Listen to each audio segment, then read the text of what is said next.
தமிழ்நாட்டில் எங்கேயோ ஒரு மூலையான மேட்டூர் அணையில் இருந்த என்னை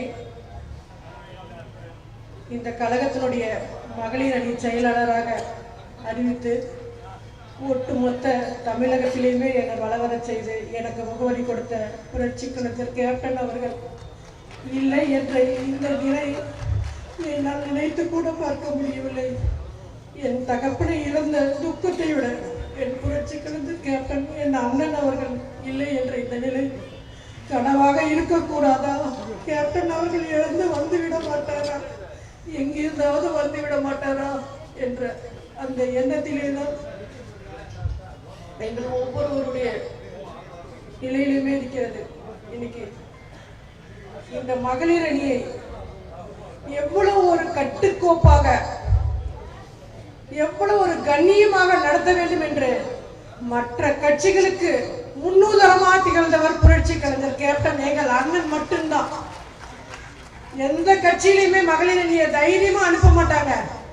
கேப்டன் கட்சியில மட்டும்தான் மகளிர் அணியை தைரியமா அனுப்புவாங்க. ஏன்னா எங்க ஒட்டுமொத்த நிர்வாகிகளும் தொண்டர்களும் எங்களை அவ்வளோ ஒரு பாதுகாப்பா எங்களை கேப்டன் அழைச்சிட்டு போகணும்னு அவங்களுக்கு சொல்லி கொடுத்துருக்காங்க. கேப்டன் அவர்கள் இந்த நிலை இன்னைக்கு இல்லைனாலும் ஒட்டுமொத்த எங்களுடைய தொண்டர்களுடைய மனதிலுமே தமிழக மக்களுடைய மனதிலுமே நீங்காத இடம் பெற்றிருக்காரு. ஒரு சின்ன ஒரு நிகழ்வு மட்டும் தெரிவித்துக் கொள்கிறேன். கேப்டன் அவர்கள் தான் நடிச்ச பணத்தை மக்கள் கிட்ட இருந்து வாங்கின பணத்தை மக்களுக்கு கொடுத்தது தவறா? மக்கள் கிட்ட மட்டும் இந்த ஒரு கேள்வியை மட்டும் கேட்டுக்கிறார். மக்களுக்கு கொடுக்கணும்னு நினைச்ச ஒரு தலைவன் தவறான தலைவனா? தயவு செஞ்சு மக்கள் இந்த நேரத்துல சிந்திச்சு பாருங்க. ஏன்னா ஒரு குடும்பம் நல்லா இருக்குன்னா பெண் நல்லா இருக்கணும் அப்படின்ற எண்ணத்தை கொண்டு வந்த எண்ணத்தை நிறைவேற்றினவர் புரட்சி கலைஞர் கேப்டன் அவர்கள் எங்க தலைவர் மட்டும்தான். எதுக்காக சொல்றேன்னா தன்னுடைய பிறந்த நாள்ல ஒவ்வொரு நாளுமே ஒவ்வொரு பிறந்த நாளிலுமே தையல் மிஷினை கொடுத்தவர் கேப்டன் அவர்கள். அது மட்டுமல்ல, பெண்கள் நாட்டின் கண்கள் என்ற திட்டத்தை பெண்களை முன்னிறுத்தி கொடுத்தவர் எங்களுடைய தலைவர் கேப்டன் அவர்கள். அதே போல 10வது படித்த அத்தனை மாணவ மாணவிகளும் மேற்கொண்டு கல்வி படிக்க முயல அப்படி இல்லைன்னா இலவசமா கம்ப்யூட்டர் பயிற்சி கொடுத்து அவர்களோட அடுத்த நிலையை வறுமையை போக்கணும் அப்படின்னு நினைத்தவர் எங்களுடைய கேப்டன்.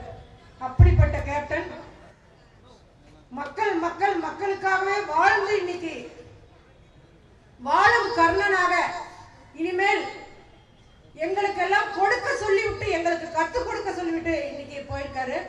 இன்னைக்கு ஒரே ஒரு நிகழ்வை இந்த நேரத்தில் நான் மீண்டும் ஒரு நிகழ்வை பதிவு செய்ய ஆசைப்படுகிறேன். கடந்த ஞாயிறன்று நான் அடிப்படையில் வழக்கறிஞர் என்ற முறையில் எனக்கு 25வது ஆண்டு வெள்ளி விழா. அந்த வெள்ளி விழாவுக்கு என்னுடைய கல்லூரிக்கு நான் சென்றிருந்தேன்.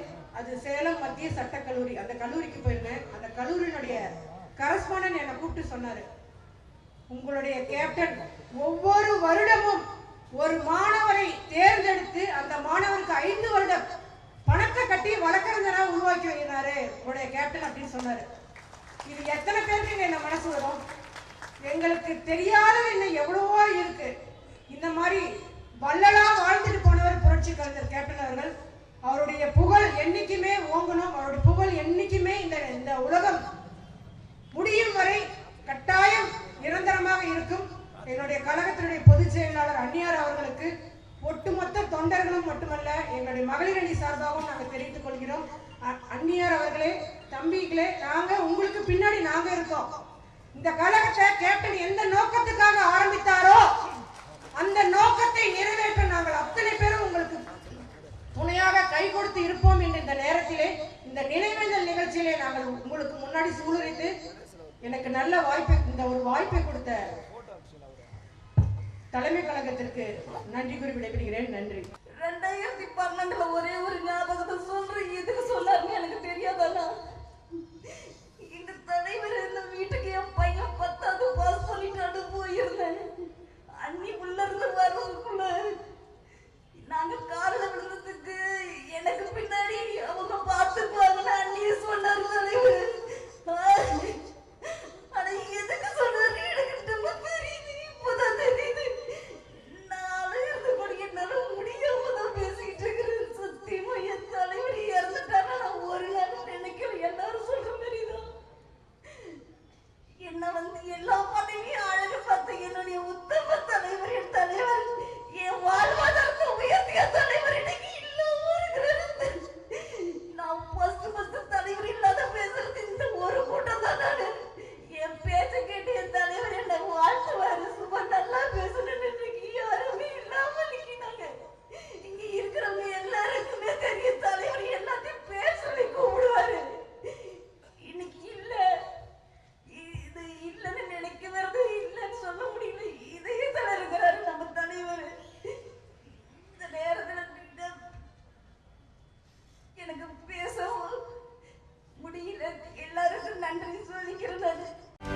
செய்திகளை உடனுக்குடனும் துல்லியமாகவும் தெரிந்து கொள்ள சப்ஸ்கிரைப் பண்ணுங்க.